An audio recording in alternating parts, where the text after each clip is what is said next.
माँ जैसा कोई नहीं। एक छोटे से कस्बे में कबीर नाम का एक लड़का रहता था।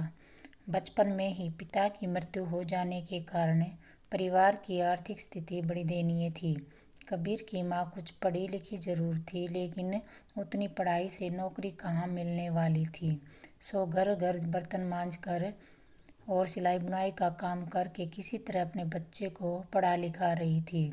कबीर स्वभाव से थोड़ा शर्मीला था और अक्सर चुपचाप बैठा रहता था। एक दिन जब वह स्कूल से लौट रहा था तो उसके हाथ में एक लिफाफा था। उसने माँ को लिफाफा पकड़ाते हुए कहा, माँ, मास्टर साहब ने तुम्हारे लिए ये चिट्ठी भेजी है, जरा देखो तो इसमें क्या लिखा है। माँ ने मन ही मन में चिट्ठी पढ़ी और मुस्कुरा कर बोली, बेटा, इसमें लिखा है कि आपका बेटा काफ़ी होशियार है।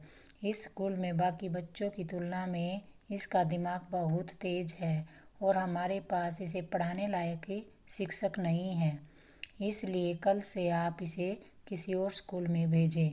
यह बात सुनकर कबीर को स्कूल न जा सकने का दुख तो हुआ, पर साथ ही उसका मन आत्मविश्वास से भर गया कि वह कुछ खास है, उसकी बुद्धि तीव्र है। माँ ने उसका दाखिला एक और अन्य स्कूल में करा दिया। समय बीतने लगा। कबीर ने खूब मेहनत से पढ़ाई की। आगे चलकर उसने सिविल सर्विसेज परीक्षा भी पास की और आईएएस ऑफिसर बन गया। कबीर की माँ अब बूढ़ी हो चुकी थी और कई दिनों से बीमार चल रही थी और एक दिन अचानक उनकी मृत्यु हो गई। कबीर के लिए यह बहुत बड़ा आघात था। वह बिलख बिलख कर रो पड़ा।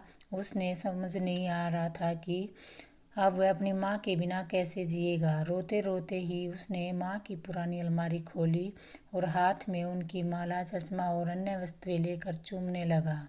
उस अलमारी में कबीर के पुराने खिलौने और बचपन के कपड़े तक संभाल कर रखे हुए थे।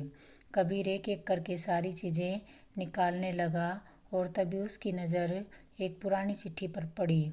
दरअसल ये वही चिट्ठी थी जो मास्टर साहब ने उसे 18 साल पहले दी थी। नम आंखों से कबीर उसे पढ़ने लगा।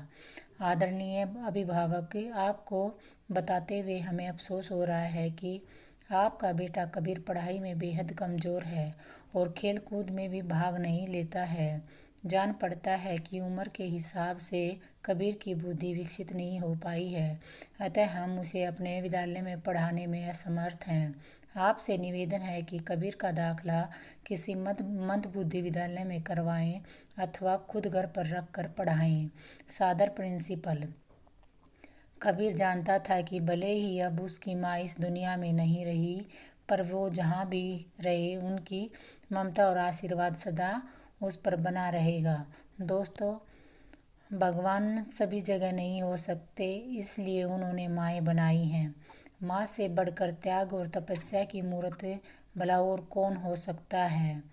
हम पढ़ लिख लें, बड़े होकर कुछ बन जाएं, इसके लिए वो चुपचाप ना जाने कितनी कुर्बानियाँ देती है। अपनी ज़रूरतें मार कर हमारे शौक़ पूरा करती है। यहाँ तक कि संतान बुरा व्यवहार करे तो भी माँ उसका भला ही सोचती है। सचमुच माँ जैसा कोई नहीं हो सकता। अगर आपको ये वीडियो अच्छी लगी तो इसे लाइक करो, शेयर करो, चैनल को सब्सक्राइब ज़रूर करना। धन्यवाद।